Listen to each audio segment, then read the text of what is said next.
Um, Many of you know or know of Kirk Johnson, class of 1982, and also Dr. Kirk Johnson, in addition to his PhD, is also an honorary doctorate holder from Amherst. He is the director of the Smithsonian National Museum of Natural History, which he has been since 2012. Before that, for 22 years, he was the paleontologist and chief curator at the Denver Museum of Nature and Science. So he knows what he's talking about, knows what he's done.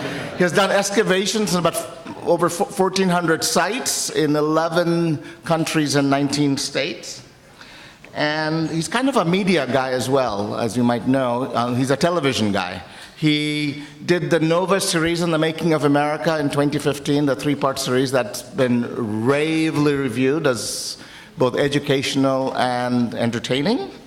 And now he's working on a next series on PBS to be released on June 21st, I think, right? On the thawing of Yellowstone. And not to forget that he is and was one of us. He majored in rugby and art history and geology, fine arts and geology. So he's one of us. So welcome to this, what will be an amazing program. Thank you, Kirk.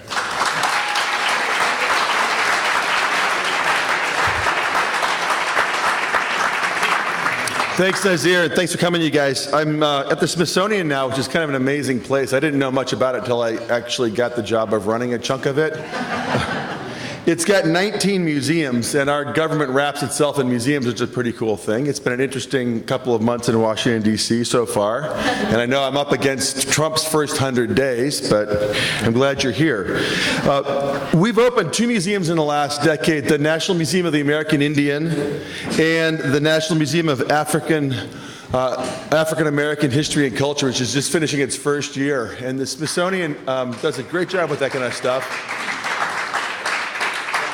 I would recommend you go see this museum. We are getting, people go to museums and stay a various amount of time. Typical museum visits last a couple of hours. We're getting 6-hour hang time at the African American Museum right now. People stay for 6 hours. And it's this amazing building right on the mall, right next to the Washington Monument. And it's more building underground than there is above ground. It's a remarkable facility. And it starts out with the dark past of the African American experience. It really is, it's a museum about American history through the lens of the African American experience. And it's really the first true American history museum on the mall. Because our American history museum started out as a technology museum. So this is the first time we really take on the story of America, right smack dab in front of the White House. Here's my museum, the National Museum of Natural History. It's the world's largest natural history museum by itself. We have 500 scientists, 145 million objects, and 7 million visitors every year. So it is a crazy place to work at. The mission of the place is to understand the natural world and our place in it, and that's a pretty good mission to have.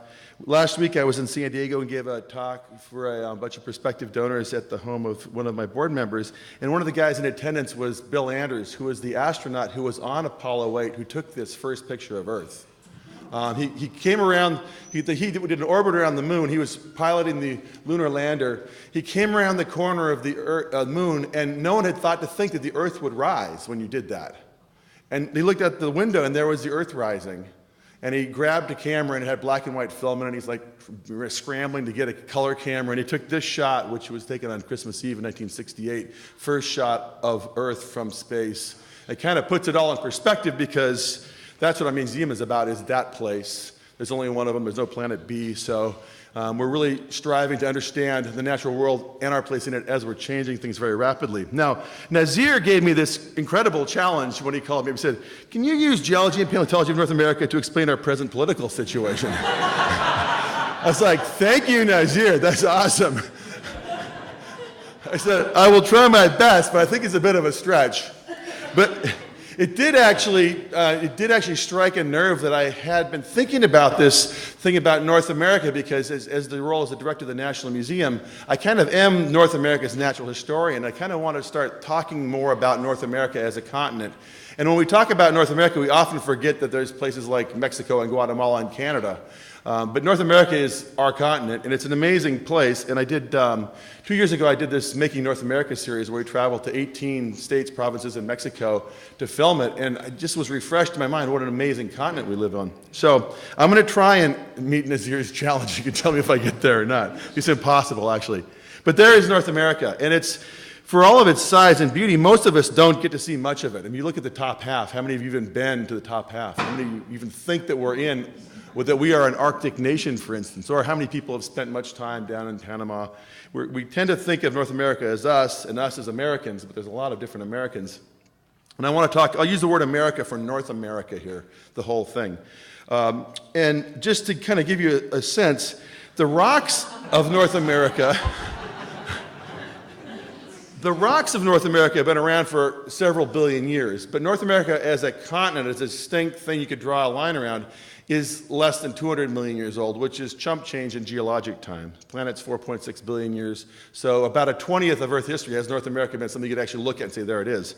And about 200 million years ago, it started to form in its present iteration. And you can see that Amherst and Casablanca and Paris are pretty close together at that point in time. And that little trench is what would become the Atlantic Ocean. So until you open the Atlantic Ocean, there's no, I mean, you can just drive a car to Marrakesh and have a party and life would be good. That opportunity ended at about 180 million years ago as the Atlantic Ocean popped open and you start to see North America develop for the first time.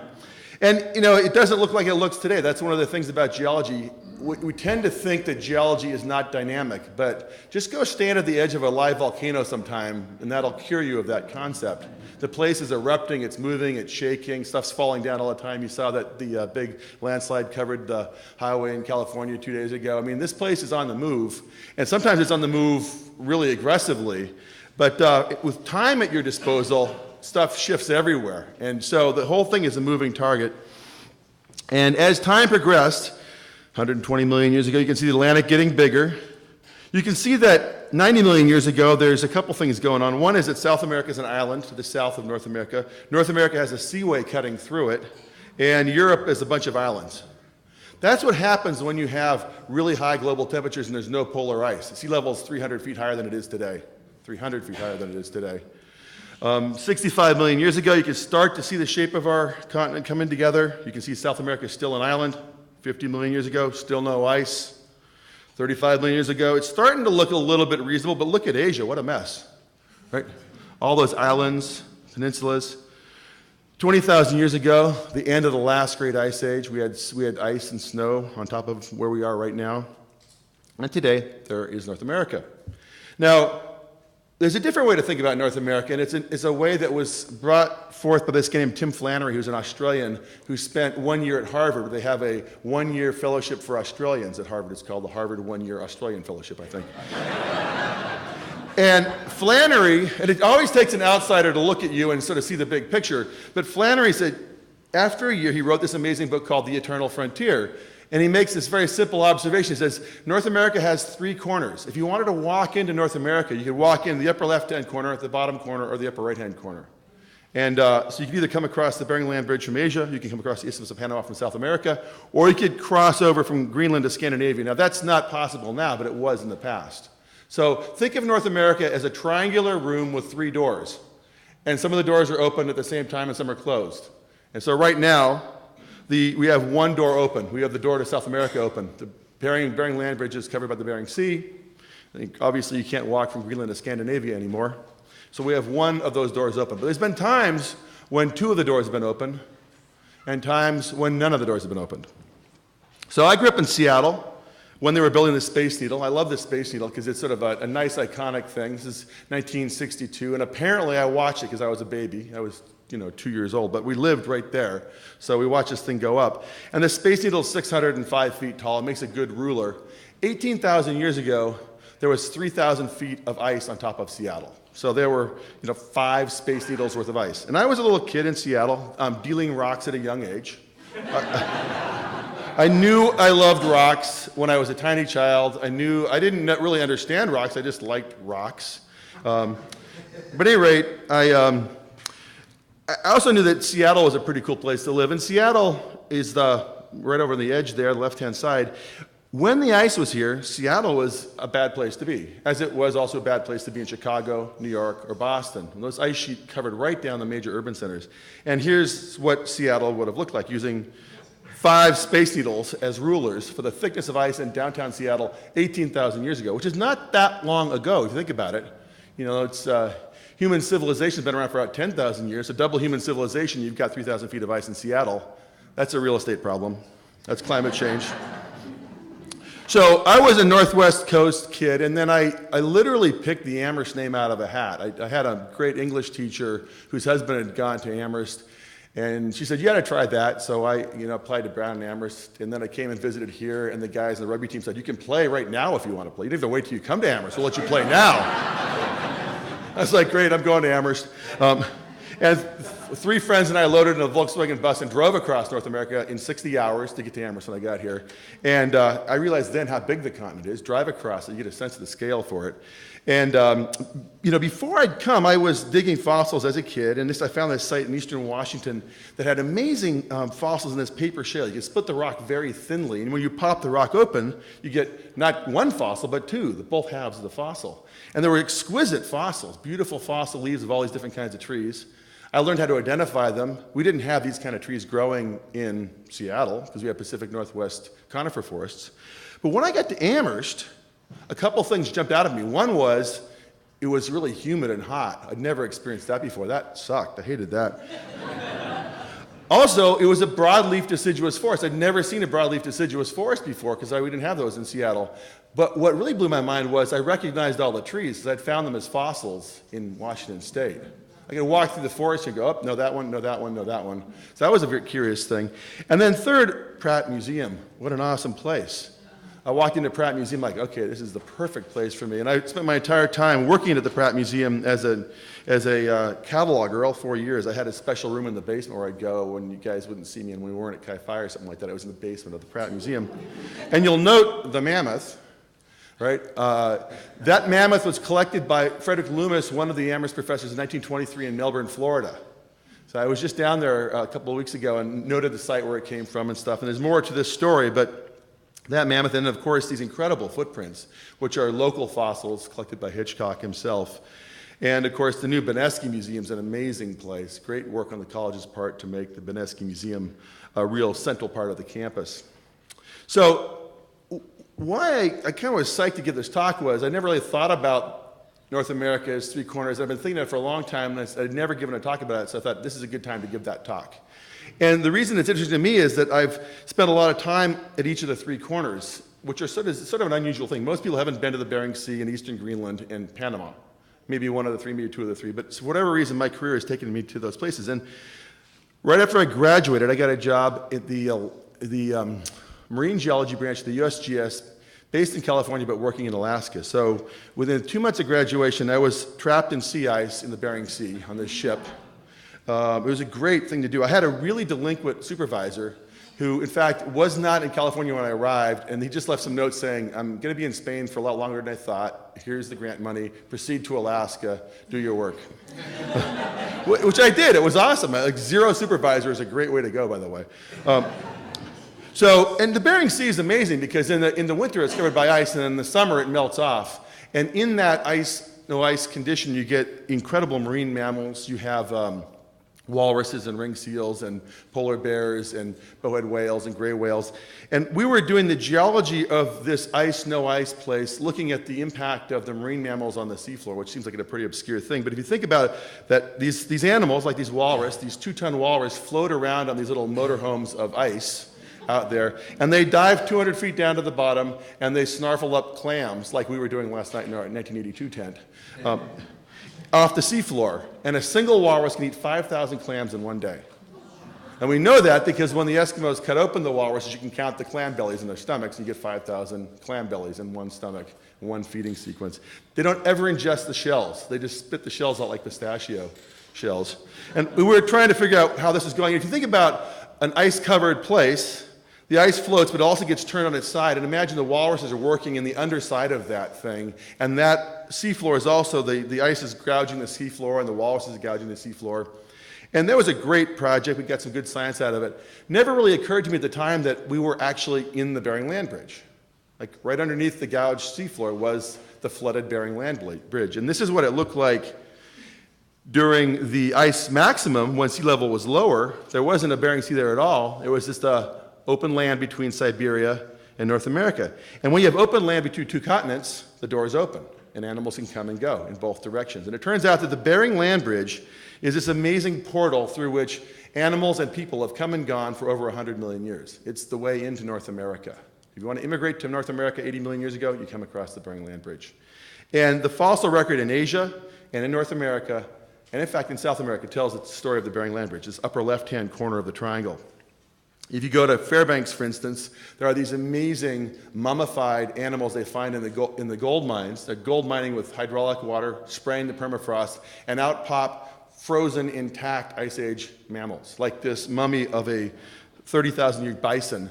And of course, there's frozen meat. It's basically really old beef jerky. And, but this is an amazing one. And so these kinds of things are being found now on a regular basis, and they sort of are markers of who was crossing the Bering Land Bridge when.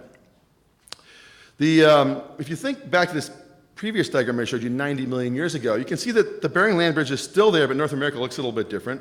In fact, if you were here 90 million years ago, there's really sort of two North Americas. There's the West Coast, so the Californians who want to succeed have a genuine case for it right here, because they did really used to be their own little continent. And the East Coast, Laramidia and Appalachia. But that Laramidia was really a long, narrow peninsula of Asia. If you want to think about it that way. Think about Florida, how it dips off of North America, or the Baja Peninsula.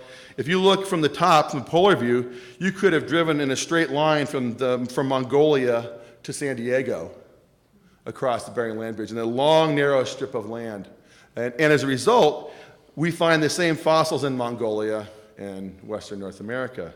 So this is Tarbosaurus. It's a Tyrannosaurus from Mongolia, and here's a Tyrannosaurus from South Dakota, same animal. These dinosaurs are walking back and forth from Asia to North America, happily, easily. Here's an Edmontosaurus from Manchuria, and here's one from South Dakota. In fact, if you go to Manchuria today, to the town of Harbin, you'll walk around in a forest that looks strangely similar to the forest you find right here in Amherst, Massachusetts. It's an eastern deciduous broadleaf forest, same tree species. Literally, if you drop out of a helicopter into Manchuria, you'd feel right at home until the tiger ate you. We have remarkable animals like this oviraptor dinosaur. It's a 9-foot-long thing called the chicken from hell that was discovered in South Dakota about 5 years ago. The cool thing about it is that we knew all about them because they have them in Mongolia too. So we knew what to expect. So now we actually can, you know what you have in Mongolia, you can predict what you're going to find in South Dakota, which is pretty amazing. And finding dinosaurs is really a delight. I'm a fossil plant person, so I find dinosaurs by accident and give them off to the dinosaur guys. And here's one of my fossil plant sites up in Alberta. We're digging in 1994. Usually the way you find a dinosaur is the rock is soft and it weathers away and the bones come to the surface. You can also find them by haphazardly digging into them, which is how we did it here, which is better because their bones are not weathered at all. So at this site, we were finding leaves, and then at the bottom of the hole, we found this thing, which is the head of what turned out to be this thing, which is the most complete dinosaur ever found in North America, found by accident at the bottom of a fossil leaf hole, where it should have been. Now, this is an animal called Ornithomimus, the ostrich dinosaur. It looks like an ostrich. He's got a beak, no teeth, but look, he's got arms, not wings. So dinosaurs and birds are so closely related that birds are, in fact, dinosaurs. And here's what this ugly little guy looked like. And then when the dinosaurs went extinct, other mammals kept coming across the Bering Land Bridge. It wasn't just like, the bridge didn't go away. Mammals started evolving after dinosaurs went extinct. And a whole host of really weird mammals came across from Asia that you never heard of because they went extinct after they got here. And that's one of the weird trends about North America is animals migrate into North America and then go extinct. It's an odd North American pattern. You should think about that. This is a Titanotheria. It's sort of vaguely related to a rhinoceros, a little bit bigger than rhinos. Here's a thing called a calicotherium. Look at that closely. It's got clawed feet. It's sort of like a half giraffe, half horse, half ground sloth. And these things are known from Asia and North America both. They went extinct like 30 million years ago, so you've never heard of them. And they're just these weird Mr. Ed extinct animals. Or this guy, like the giant Terminator pig. It's half pig, half camel. It's 2 tons. Its head is as big as a T-Rex. Another really cool, probably omnivore, but probably ate whatever it want kind of animal. Or these guys, Uintatheres. These are rhino-sized on the front half of their body and elephant-sized on the hip side of they're very pear-shaped animals. They have saber teeth and knobs on their head. They had a very short-lived run here in North America. Wandered in from Asia, then went extinct. And then there's things where we don't have a good enough fossil record to know where they come from. We know that we have them both in Asia and North America. We don't know where they started. So primates, for instance. We have a primate fossil record in North America and in Asia. We don't know where they appeared first. So truly, we don't know if primates are of North American origin or of Asian origin. And these lemur-like primates, this one's from Wyoming. We collected it in Wyoming in 1990. Beautiful little skeleton of a monkey-like thing. And of course, eventually this lineage leads to us. But the earliest ones, the origins are sort of shrouded in mystery. Or of course, mammoths. Mammoths do in fact come out of Africa, cross Asia, and come in waves across the Bering Land Bridge. First mammoths here were 5 million years ago. There were mastodons before them at about 13 million years.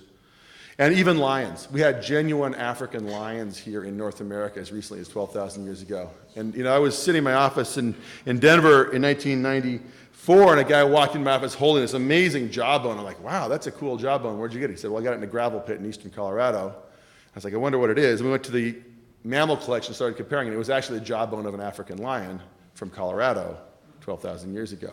So, in fact, we have fossil cheetahs in Colorado. So things that you think of as African animals are only that way because they've gone extinct in North America and are still alive in Africa, for example. So this diagram sort of shows you in general what we think we know about migration across the Bering Land Bridge. You see the sign to North America where it's got bison and mammoths and mastodons and elk and cheetahs and calicotheres. And then going the other direction are horses and camels, which are of North American origin. And so all the camels in Saudi Arabia come from North America originally. Think about it that way. So I'm trying to mesh your world up pretty badly here. I think I'm doing it pretty well. So that's the Bering Land Bridge. That's just one door, and the story of that door is still being played out by new fossil discoveries. And there have only been paleontologists around for like the last 150 years. There's about 10 of us, and there's a huge amount of Earth. So the story is largely untold. And so what makes this field so interesting is that we get to go dig every summer or winter, depending on where you are, and find new stuff and fill in the picture and start to tell the story in a more complete way. And so much of what I just told you, we've learned since I graduated from this college. That's the really cool thing. It's like the new information is pouring in on a regular basis. And Jurassic Park was great for us. It actually gave us a whole suite of new paleontologists. The media drove people into paleontology, and now there's a whole bunch of young paleontologists that were inspired by media to become explorers on planet Earth.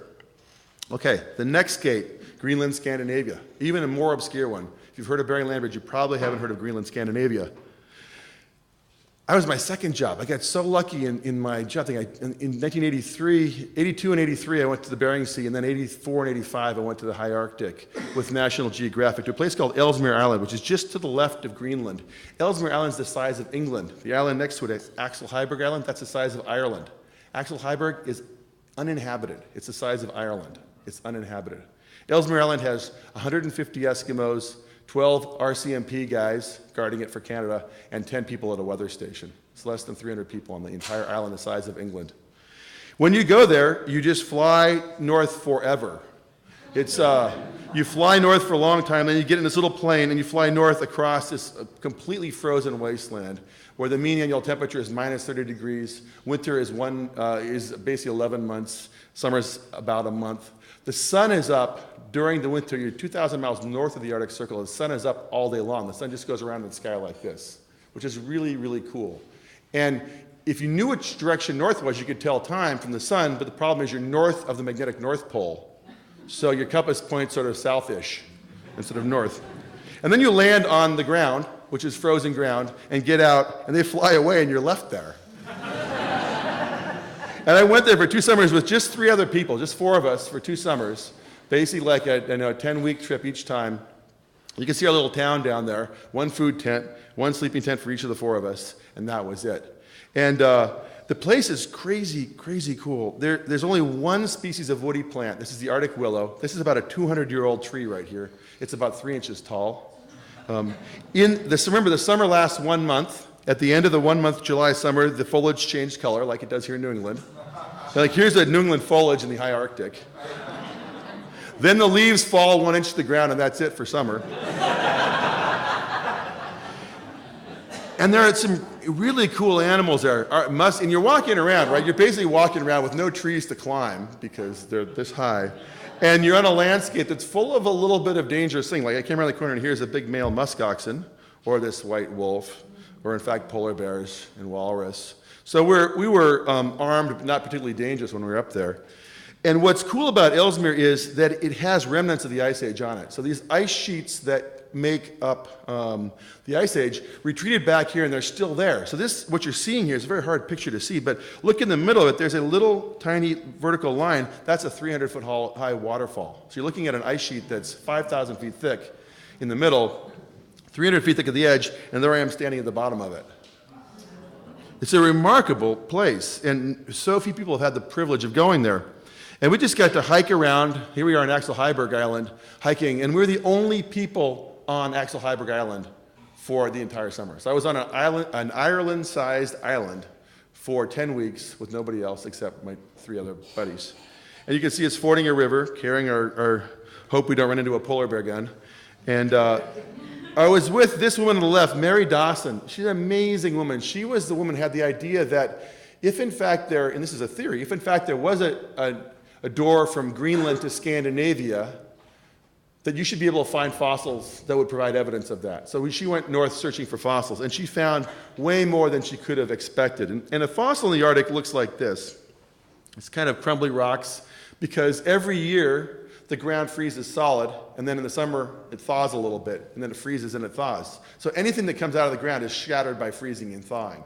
And so, but they're only recently broken up, so you can glue them back together. So here's, for instance, 2 fossil rhinoceros bones that we found that were shattered and glued back together. We found by far and away the northernmost rhinoceros in the world. It was found on an unnamed river, so we went to the Canadian Names Board and we named the Rhinoceros River. So if you look at a map on Devon Island, there's a rhinoceros river based on a fossil rhinoceros we found there in 1984. But here's the lower jaw of a rhinoceros. This thing is very similar to a Sumatran rhino, an Asian rhino, found up in Devon Island at latitude 82. Here is a skull. You're looking into the roof of a mouth of a little tiny animal. See the teeth? That's a flying lemur. Those things live in Southeast Asia. So we're like, oh man, this is hard to consider. And when you flew around, you see these great big thick black seams of coal, and coming out of them crumbling rocks, which turn out to be actually petrified tree chunks, and then you find standing tree stumps, and then entire standing forests. If you'd poked around to the base of those forests, you'd find the leaves that grew on those trees. And being a paleobotanist, I recognized those leaves. And this place looked like this place. This is a swamp along the Gulf of Mexico. So our minds were kind of getting blown up because we were realizing we were in a very frigid place, looking at a place that had not been frigid when those fossils formed. And one of the biggest things you should know about global warming and climate is that for most of Earth history, there has not been ice on the ends of the Earth. It's been forested and warm. The ice is sort of an anomaly. So as we warm our climate now, we're actually going back to a place we've already been. And so paleontology can take you back to your future. Lots of cool, recognizable things. Here's a Cercidophyllum. When I got to Amherst, there was one of these things growing in front of the police office. It's chopped down now, but it's the Japanese scholar tree. Amherst, China, and the high Arctic. And this thing, we couldn't figure out what it was for a while until we realized it was actually the middle of a fossil lotus leaf. There are lotus leaves. So put it all together. This is what the Arctic looked like 50 million years ago when animals are crossing from Scandinavia into a forest above Greenland. And then what happened was the North Atlantic kept pulling apart, Iceland formed, and it got too far to walk. And that closed that door forever.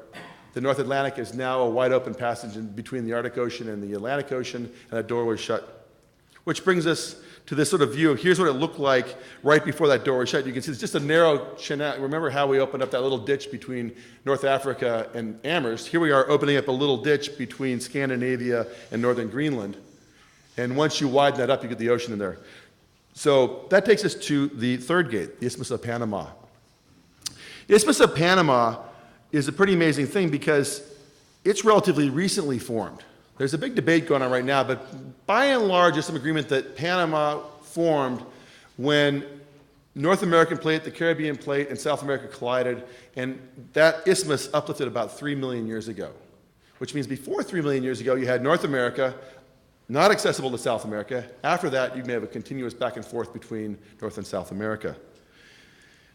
If you go to the Panama right now, you can go to the Panama Canal, which is a pretty impressive commerce line. And one of the interesting facts about the Arctic Ocean now is as the Arctic Ocean is starting to open up and thaw, and we're emerging, a new ocean is emerging that we can actually run ships through, you get countries like Singapore, South Korea, and China building icebreakers, because if you take a boat from Singapore up to the Bering Straits, across the Arctic Ocean, and to Rotterdam, you can cut off 55 days of travel time versus going through the Panama Canal. So a lot of Asian nations who are into shipping are now becoming observers of the U.S. The Arctic Council, because it's very clear that the Arctic Ocean is becoming travelable by seagoing ships. So the United States has one icebreaker. They're building like a dozen in South Korea right now. So we're actually behind the game from a geopolitical point of view in the Arctic, because we're not paying attention to the fact that the warming temperature is actually decreasing the amount of ice that's there during the summer. There's a neat report put up by the U.S. Navy, 2014 to 2030 roadmap for the Arctic Ocean, and it shows that by 2020, there'll be something like 50 days in which you can take ships through the Arctic and cut the shortcut and basically cut business away from the Panama Canal. Back to the Panama Canal, the Panamanians know that. They just finished widening the Panama Canal because they want more traffic going through the Panama Canal. So if you go there now, we have a Smithsonian station in Panama. We've had it for over 100 years. It's called the Smithsonian Tropical Research Institute. And we have paleontologists down there digging the fossils out of the bottom of the new Panama Canal. Now, the canal just opened last year, so I was down there in 2013 with these guys. And it's really scary because if you look in the upper part of that picture, you can see a fully loaded tanker that's about 40 feet above us, because we're down at the bottom of the adjacent canal. And I was just thinking, I hope that that wall between me and the entire Panama Canal is good, because I just would hate to see it break through and have that big ship slosh down into my fossil site. Ruin a perfectly good fossil site. So this fossil site's pretty amazing, because here we have fossils right at the Isthmus of Panama. And what we're finding by and large right at the Panama is North American fossils, but no South American fossils, right? Because these are basically, they hadn't quite connected yet, and once it connects, then you have this bridge we can travel across. At the canal, on the Pacific side, there's a brand new museum that just opened up by Frank Gehry. It's called the Gehry Biologic Museum, and it's a classic Frank Gehry building, which will be unbelievably difficult to maintain in tropical climate. I mean, if you look at that thing, that building would be bad in the best of times here in Amherst, but in a tropical climate, those panels are going to start going off very fast. But it's a very cool museum, because it's a museum about the fact that Panama is the point where two oceans come together and where two continents come together. Just like the Bering land bridges, where two oceans and two continents. And it's a great museum about the biology of South America and North America and how they come together. And if you go to Panama and climb around the trees, you'll see these little guys, these tree sloths. Have everybody seen a tree sloth before? They're very cute. They weigh about 5 pounds. They're very, very slow. Like, this is a sloth trying to punch you. You know, he's like this. And they basically hide from their predators by moving very slowly and very deliberately. And they eat leaves. They're very chill animals. You see one up a tree, you can climb the tree. I mean, I could climb a tree and catch one because it's moving away from me like this fast. Very lovely little guys. They are part of a long lineage of South American animals that had great diversity, and in fact, the living ones are tiny compared to some of their recent ancestors, and they have some monstrous elephant-sized sloths in South America that are literally as large as an elephant. And here's my wife giving you a scale on one of these things. When the Isthmus of Panama clicked in together, these animals walked across the bridge and walked into the United States. And we have, I remember Daytona, Florida, because we had to take a rugby trip there on our senior year. But Daytona, Florida is also known for the fact that in a swamp in Daytona, they found skeletons of 3 of these animals, giant Eremitherium sloths, whose lineage had walked across the Isthmus of Panama to Daytona Beach for spring break. I can come to no other conclusion, really. So Here is a kind of just a cartoon view of North America with its Asian animals as an island, and South America with its South American animals as an island, two separate islands, two separate faunas, and then you push them together and create the isthmus, and the first thing that happens is the North American animals rush into South America, and then the South American animals rush into North America. So this is called the Great American Biotic Interchange, or GABI. And this is from this thing that we get giant sloths, which you don't know about because they went extinct after they got here, and capybaras, which you know because they live in South America. We had them in Florida too. Porcupines are a South American immigrant. We gave them in return horses, mammoths, camels. So all the llamas you see in South America are actually North American migrants into South America. So this whole issue about building a wall has a long history, right? I mean, take that, Trump's 100 days. There's some remarkable fossils. This is one that came out of a cave in the Grand Canyon in Arizona. It's a ground sloth. You can go see it at the Yale Peabody Museum.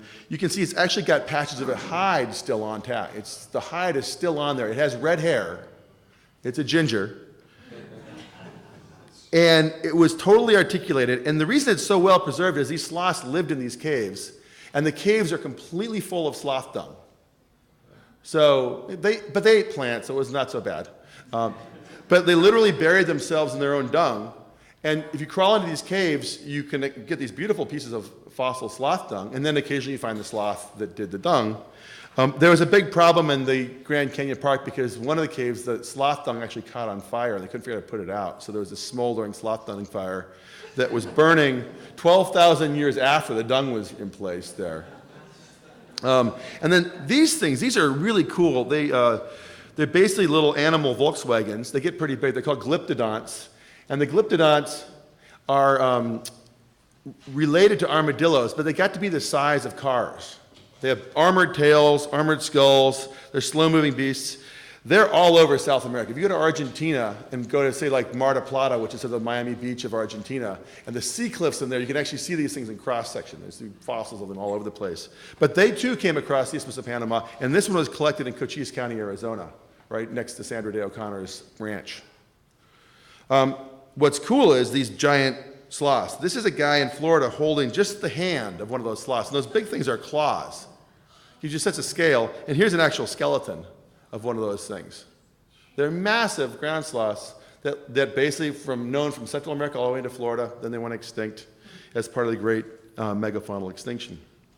So in 2010, when I was at Denver, we had this amazing Good Luck in Snowmass Village, Colorado, where construction work at a little lake, and you can see that little lake on the ridge on the right-hand side of the slide, uncovered remarkable assemblage of Ice Age animals. And the first pictures coming back from the site were remarkable. Here are 3 bulldozer operators holding 3 ivory mastodon tusks that came out of this pit. And we responded in force to the Denver Museum with a little shovel army that went to the hills and started digging by hand, and we moved 7,000 cubic yards of dirt in 70 days. It was remarkable, and we found 6,000 large bones, and it was really, really fun. I have never seen so many people so happy to spend the entire day shoveling because they were finding tusks, leg bone. Look at that guy, so happy.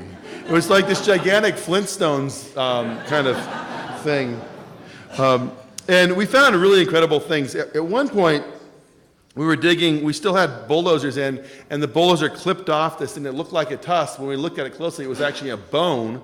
And then we took another pass of the bulldozer and clipped off another large bone, and then we realized that we'd actually clipped off both sides of a skull. You can see the skull lying there on the ground. We put it back together, and it was an amazing bison skull.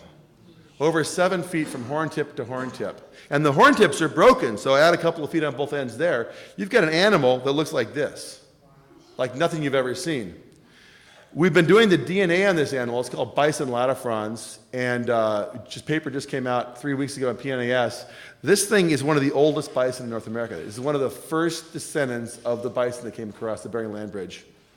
Made his way to Snowmass to go skiing. But what's so cool about that site was when you're digging, you find stuff you don't know what it is necessarily. We found this bone. lower front. And we're all looking at it going, what in the world is it? It's a very distinctive bone. And we'd always tell people, when you find a bone you don't recognize, first question is, what bone in the body is it? And then, whose body was it? And I was having a hard time figuring out what bone in the body that was. It looks like a long bone. It's got joints at both ends, but it's got that great big flared out end. And I'm thinking, God, what could that be? It doesn't look like a knee bone that's super wide on one end. I pretty much didn't know. And then somebody said, well, maybe it's a humerus, which is this bone, your upper arm bone. I said, what makes you think that? I said, I don't know. But then I thought about it, because I remembered that the weirdest animals of all are the giant ground sloths. They're so weird. Their skeletons are really bizarre. As you probably noticed looking at that one. So I said, well, maybe it's a sloth bone. So I had a brand new iPhone at the time, and I typed in sloth humerus, and up this bone popped. And this is, in fact, a giant ground sloth humerus. It's, in fact, Megalonyx, which is Thomas Jefferson's sloth. He was described by Thomas Jefferson in 1799. He'd hired Clark of Lewis and Clark to go to Big Bone Lick, Kentucky.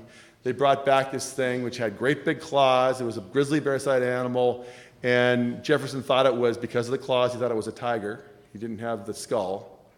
And so it wasn't until another 50 years later that they figured out, oh no, this is actually a giant relative of tree sloths. And they named it Megalonyx jeffersoni after Thomas Jefferson, one of our few good naturalist presidents. He and Roosevelt were sort of the best paleontology presidents, I'd say.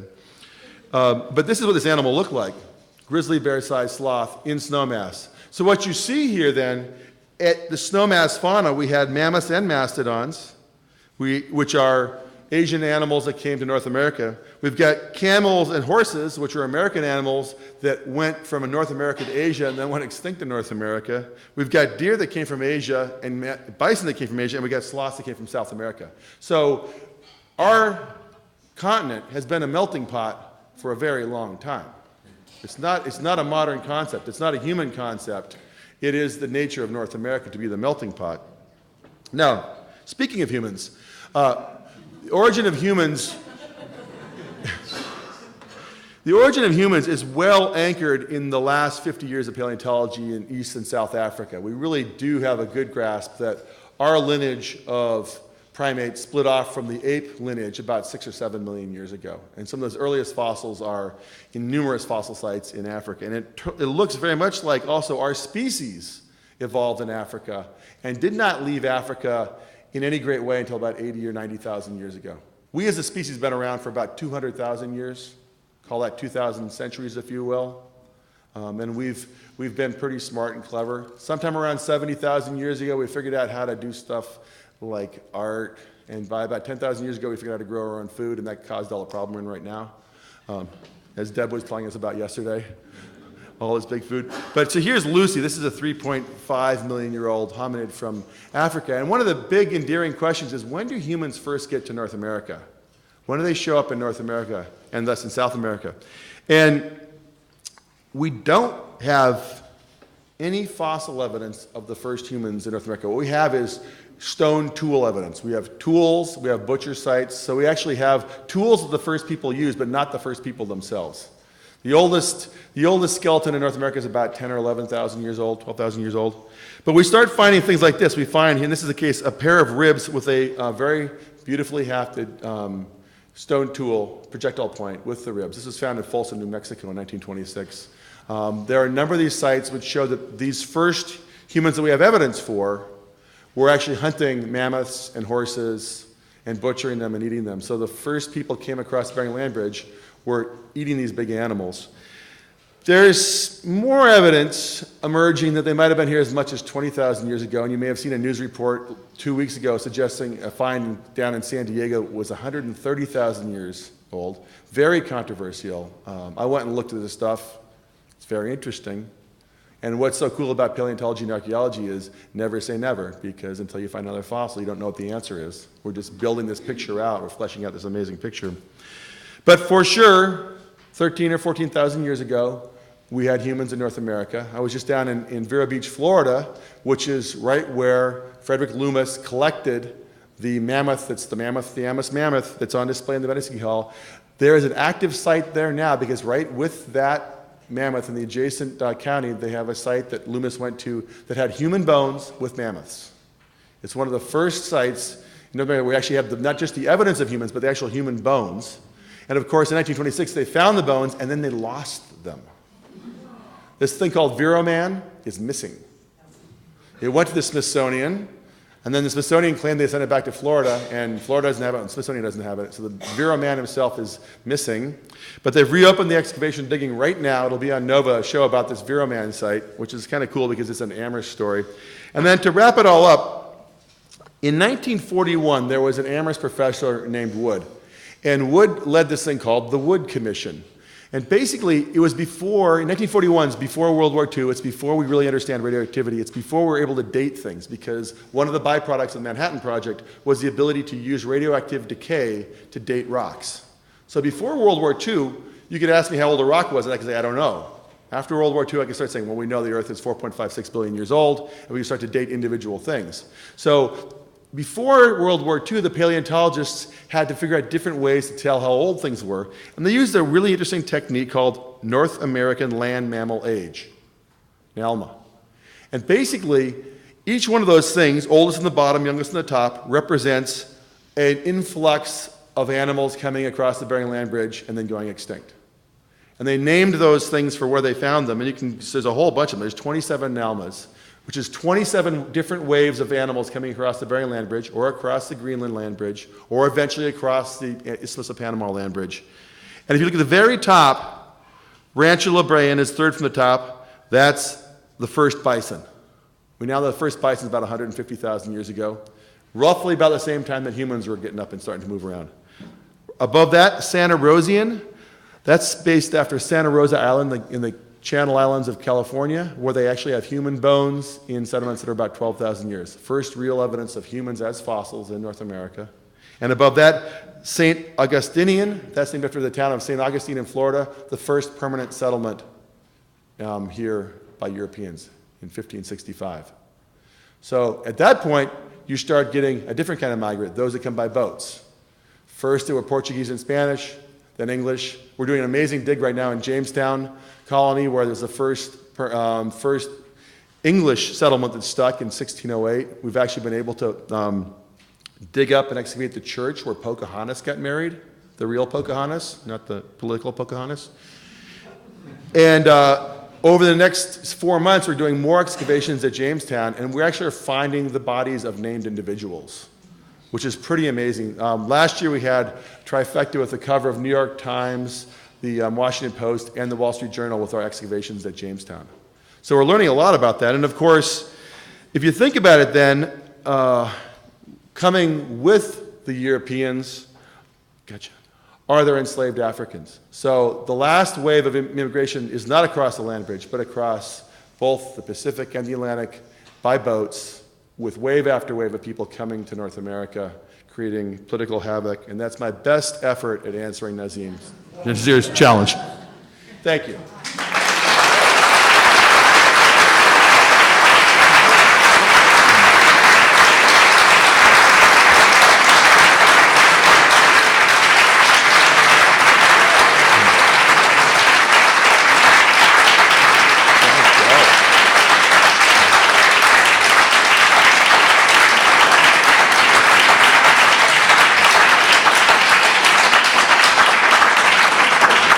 Thank you for that lasting applause. I'll show you one more thing. This is a shot I took last spring at Yellowstone from a very close distance, because I don't actually have very good lenses, but it's a mother grizzly and 3 cubs.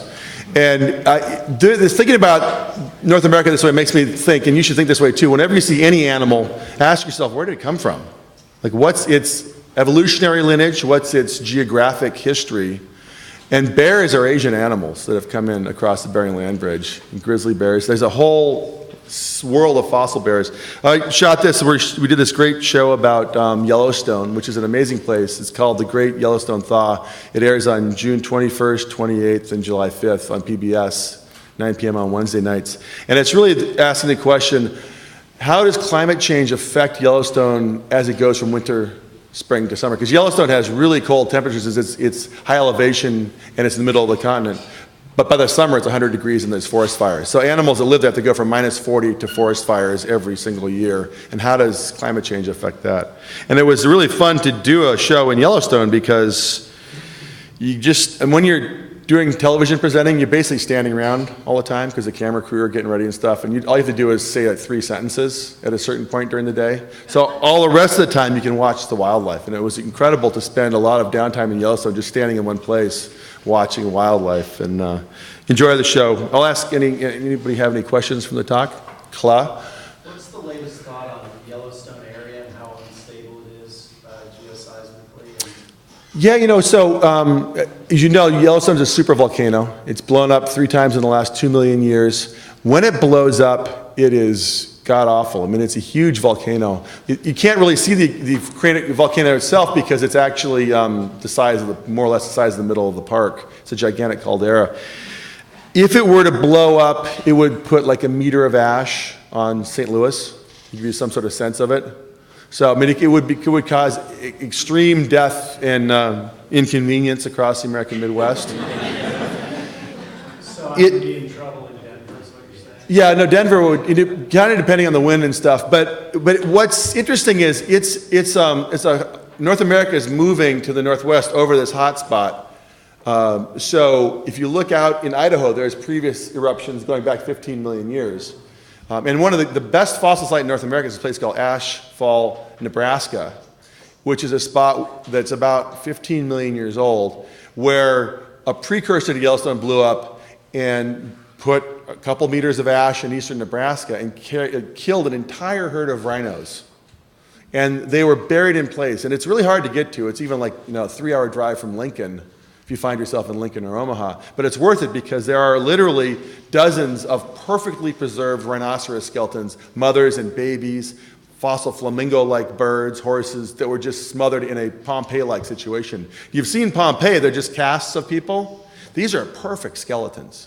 And no one knows about it because it's in the middle of nowhere. They've just made it a state park in Nebraska. But if you ever happen to be driving across the country, it's well worth deviating 8 hours to go to Ash Fall, Nebraska.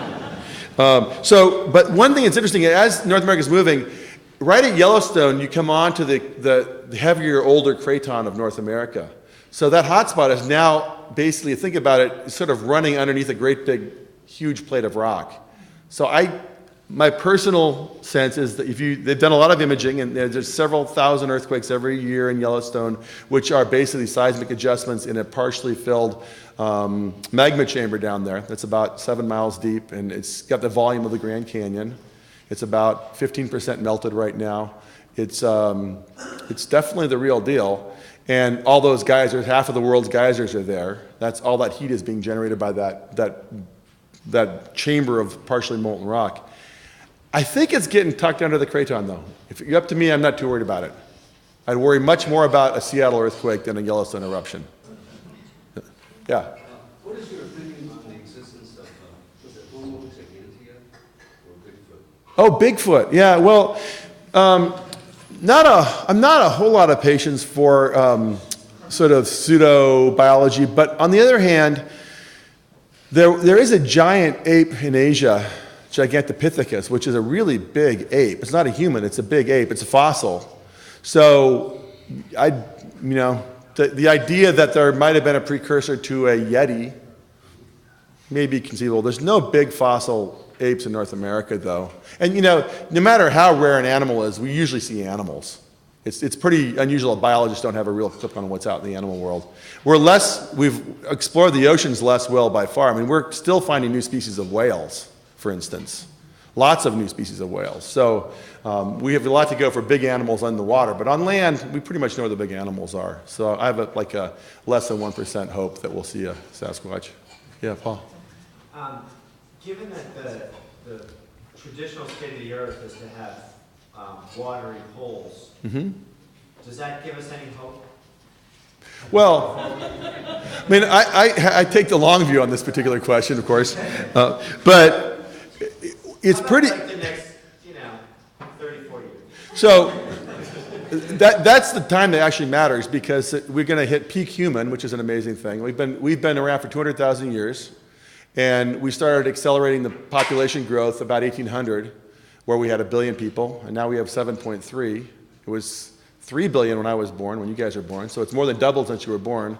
We're locked and loaded for another 2.5 billion people by the year 2050. So we'll see 9 or 10 billion people in the next 30 years. A lot of fossil fuel use. So we're still blowing and going and emitting carbon, which is right now our level of carbon dioxide in the atmosphere is 411 ppm, or parts per million, which is up from 315 when we were born. So the atmosphere has changed 25% in our lifetimes, which is an amazing thing to think about. Recent work shows that two things are worth considering. One is that Greenland appears to be relatively unstable in terms of melting down. If you melt Greenland, there's about 24 feet of sea level rise, global sea level rise in Greenland. There's 180 feet of sea level rise if you melt Antarctica.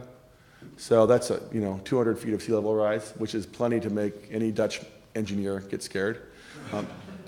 That won't happen right away, but if you had, what we don't understand is if you destabilize a major ice wall in Antarctica, could you actually have a catastrophic lurch forward? Because sea level rise has been slow and gradual to this point. It's been increasing, but it's slow and gradual. We're seeing flooding along the shores of the Atlantic right now in certain places. And if you live in Miami Beach, you'll get salt water coming up the drains at high tides, for instance.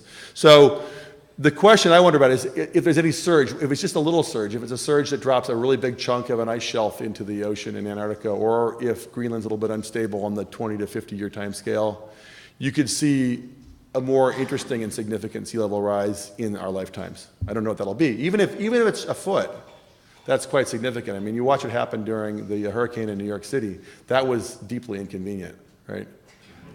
And so I think we should be on alert, because sea level rise is probably going to be one of the first real things that we'll see in our lifetimes that like, oh yeah, I remember we were talking about this.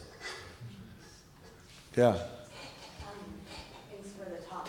I was wondering, given the time that we're in and these twin crises we face at the planetary level, so climate change and biodiversity crisis, Yep. what do you think the appropriate role is for Natural History Museum in the conservation?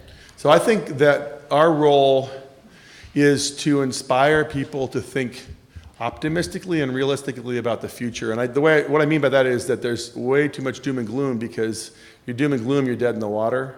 So I'm trying to inspire people to use science and facts to create achievable future goals. So the question I say is, like, what kind of world do you want to live in 2100? And it's a good question, because any kid born today has a good chance of living to the year 2100, and there's thus a potential future of the 22nd century. And we should have goals for what their life should be like in 2100. And right now, we're not very good at planning the future. We're good at planning lunch. That's about as far as we go for future in general. We're very much clicking on a 2-year election cycle. We're not thinking, what should the world look like in 2100? And if you can articulate that, a planet that has food security for the people that are on the planet, that has biodiversity preserved appropriately, has function ecosystems and ecosystem services, if you can articulate what you want to see and say, this is where we want to go, then plan towards that direction, rather than fearing the future or not thinking about the future. We tend to, a lot of people who accept global warming also aren't doing anything. They're not planning concretely about the future. So I think that's where natural history museums can be good, because we have the evidence of past worlds, we have the evidence of past climate change in the collections. We have our scientists who are doing research, and we have direct access to millions of children and their adult supervisors. And their adults usually have more brittle brains and are not able to take on new information, but the children obviously can do that. So I think the role for us is to do all three aspects of that. Preserve the world. I say Natural History Museum should save the world. Quite literally, we save the collections. But we also have a role in saving the world in the sense of inspiring people to be active agents in the positive future. Yeah. First of all, thank you for an amazing talk. My question is, going back to when we're looking at migrations, how much do you think humans or Homo sapiens were the cause of the extinctions of many of these larger mammals, or were they just became extinct Yeah. because of the environment? No, there's really good evidence that when humans get to islands, they have amazing barbecues. So there's direct evidence in New Zealand, for instance, that when the Maoris got to New Zealand, they cooked and ate all the moas, these giant birds, in a very short period of time. And there's direct evidence in the form of cooked and cracked open moa bones and moa eggs and things like that. It turns out that island faunas are pretty easy to deplete. So people get to islands, they eat what's on the island pretty quickly. Hawaii has that evidence. I mean, almost all islands have evidence that humans show up and they eat all the big stuff right away and then start eating the smaller stuff because there are limited things. On continents, it's a little bit harder question. And the question is, does North America behave like a big island? Is it just a big island? And when people get here, are they able to really inflict extinction level damage on big animals? And that's a good debate, and there's lots of evidence that we were killing and eating lots of things, but it's also happening at a time of extreme climate warming, climate change, and habitat fragmentation. So it may have been just easier for them to isolate and knock off animals that were already kind of being partitioned in the landscape. But certainly you do the math, there are enough humans, and big animals have slow reproduction times. And if those big animals are naive, because you think about it, if you're an elephant and a little pale person walks up to you, you're like, who cares? And then they throw a spear into you and kill you and eat you for dinner, you haven't learned anything. Right? And so they could do it again to the next one. So there's this little bit of naivete that could happen. So with that, I have to say that we're over, and thanks a ton for coming.